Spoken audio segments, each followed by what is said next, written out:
நம்ம இன்னைக்கு மணக்க மணக்க ஒரு தேங்காய் பால் ரசம் எப்படி வைக்கிறதுன்னு தாங்க பார்க்க போகிறோம். அதுக்கு முன்னாடி நம்ம சேனலை இப்போ தான் ஃபஸ்ட் டைம் பார்க்குறீங்கன்னா மறக்காமல் சப்ஸ்கிரைப் பண்ணிடுங்க.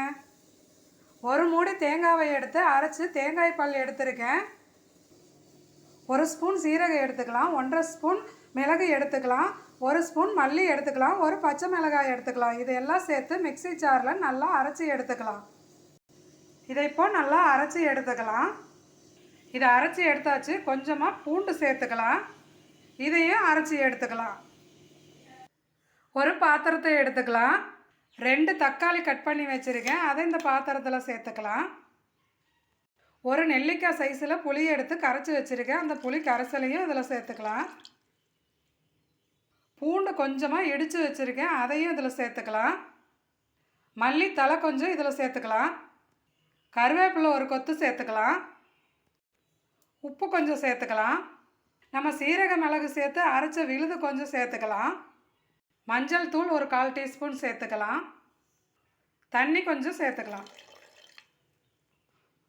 நல்லா கையை வச்சு தக்காளியை நல்லா கரைச்சி விட்டுக்கலாம்.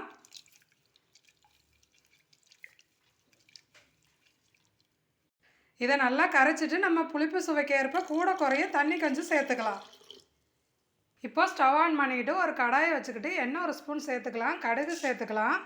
கடுகு வெடித்ததும் கருவேப்பிலை ஒரு கொத்து சேர்த்துக்கலாம். 2 காஞ்ச மிளகாய் சேர்த்துக்கலாம். நம்ம சீரகம் பெருங்காயம் மிளகையும் அரைச்சி வச்சுருந்ததை சேர்த்துக்கலாம். பெருங்காயம் கொஞ்சம் சேர்த்துக்கலாம். இதை நல்லா வதக்கிக்கலாம்.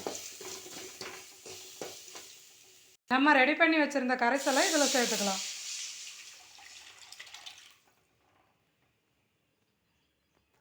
நல்லா கலர்ஃபுல்லாக ரசம் ரெடி ஆயிருச்சு. கொதிக்காமல் பார்த்துக்கோங்க, கொதிக்கக்கூடாது. இப்போது நல்லா ரசம் நுரைச்சி வந்துருச்சு. இப்போ ஸ்டவ் ஆஃப் பண்ணிக்கலாம்.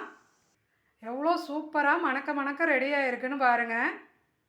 நம்ம இப்போ ஸ்டவ் ஆஃப் பண்ணதுக்கு பிறகு தான் தேங்காய் பால் சேர்க்கணும், சூடாக சேர்க்கக்கூடாது. இப்போ சேர்த்துக்கலாம். இப்போ இதை நல்லா கலந்து விட்டுக்கலாம். சூப்பரான மணக்க மணக்க ஒரு தேங்காய் பால் ரசம் ரெடி ஆகிருக்கு பாருங்கள். சூடான சாதத்தை வச்சு மணக்க மணக்க நம்ம தேங்காய் பால் ரசத்தை தாங்க ஊற்றி சாப்பிட போகிறோம். சாப்பிட்டு பார்த்துட்டு டேஸ்ட்டு எப்படி இருக்குன்னு நீங்களும் ட்ரை பண்ணி பாருங்கள். டேஸ்ட்டு சூப்பராக இருக்கும்.